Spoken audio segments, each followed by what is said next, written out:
അനുമോൾ ചൂണ്ടിക്കാണിച്ച പ്രശ്നം വളരെ ഗൗരവമേറിയതായിരുന്നു എന്ന് പ്രേക്ഷകർക്ക് ബോധ്യപ്പെട്ടിട്ടുണ്ടെങ്കിലും ഹൗസിലെ മറ്റ് അംഗങ്ങൾ അതിനെ അർഹിക്കുന്ന പ്രാധാന്യത്തോടെയല്ല സമീപിച്ചത്. ബിൻസിയെപ്പോലുള്ളവർ പോലും അനുമോളുടെ വാക്കുകളെ ഒരു തമാശയായി കണ്ട് തള്ളിക്കളയാനാണ് ഉപദേശിച്ചത്. തർക്കത്തിൽ ഇടപെട്ട ആദിലയാകട്ടെ പുരുഷന്മാരുടെ ഭാഗം ചേർന്നാണ് സംസാരിച്ചത്.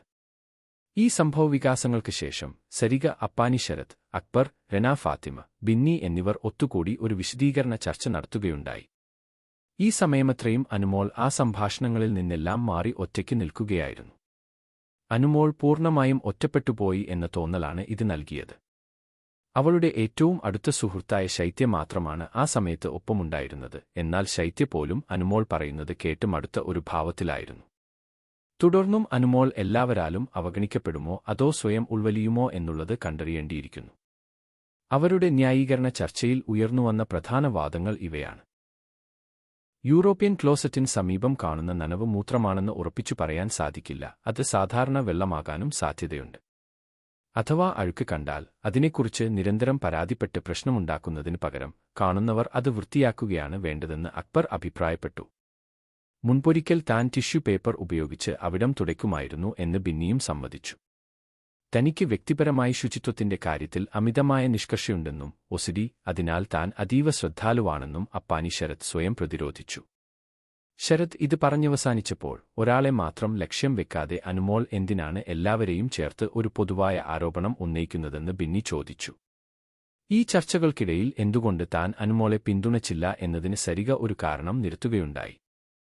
അനുമോൾ ഈ സാഹചര്യം ആസ്വദിക്കുകയാണെന്നും കുറ്റപ്പെടുത്തലുകൾക്കിടയിലും അവളുടെ മുഖത്ത് ഒരു ചിരിയുണ്ടായിരുന്നുവെന്നും സരിക പറഞ്ഞു. അത്തരത്തിൽ തമാശയായി കാണുന്ന ഒരാളെ തനിക്ക് പിന്തുണയ്ക്കാൻ കഴിയില്ലെന്നായിരുന്നു സരികയുടെ നിലപാട്. അതോടൊപ്പം കഴിഞ്ഞ ആഴ്ചയിലെ ഒരു ടാസ്കിൽ സ്വന്തം ടീമംഗമായ സരികയെ പിന്തുണയ്ക്കാതെ അനുമോൾ എതിർ ടീമിലുള്ള അനീഷിനെ പിന്തുണച്ചത് പലർക്കും ഇഷ്ടക്കേടുണ്ടാക്കിയിരുന്നു. ഇത് അനുമോളെ ഏത് സമയത്തും നിലപാട് മാറ്റുന്ന പ്രവചനാതീതമായ സ്വഭാവത്തിന് ഉടമയാണെന്ന് സ്ഥാപിക്കാൻ അവർക്ക് സഹായകമായി. ഈ സംഭാഷണത്തിലെ ഏറ്റവും ഗൗരവമേറിയ വെളിപ്പെടുത്തൽ നടത്തിയത് അക്ബർ ആണ്.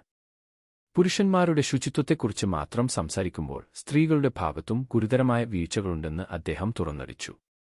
സ്ത്രീകൾ ഉപയോഗിച്ച സാനിറ്ററി പാഡുകൾ ശരിയായ രീതിയിലല്ല ശുചിമുറിയിൽ നിക്ഷേപിക്കുന്നതെന്നും പലപ്പോഴും അവ പൊതിയാതെയും മറ്റും ഉപേക്ഷിക്കപ്പെട്ട നിലയിൽ കാണുന്നുണ്ടെന്നും അക്ബർ പറഞ്ഞു. ഒരിക്കൽ തറയിൽ കിടന്ന അത്തരമൊരു പാഡ് ബിന്നിയുടെ സഹായത്തോടെയാണ് എടുത്തുമാറ്റിയതെന്നും അദ്ദേഹം വെളിപ്പെടുത്തി. ഇത് ആരാണ് ചെയ്തെന്ന് ഓരോരുത്തരോടും ചോദിച്ചു നടക്കാൻ സാധിക്കാത്തതുകൊണ്ട് കാണുന്നവർ അത് വൃത്തിയാക്കുകയോ അല്ലെങ്കിൽ ക്ലീനിംഗ് ടീം അത് ചെയ്യുകയോ ആണ് വേണ്ടതെന്നായിരുന്നു അക്ബറിന്റെ പക്വമായ അഭിപ്രായം.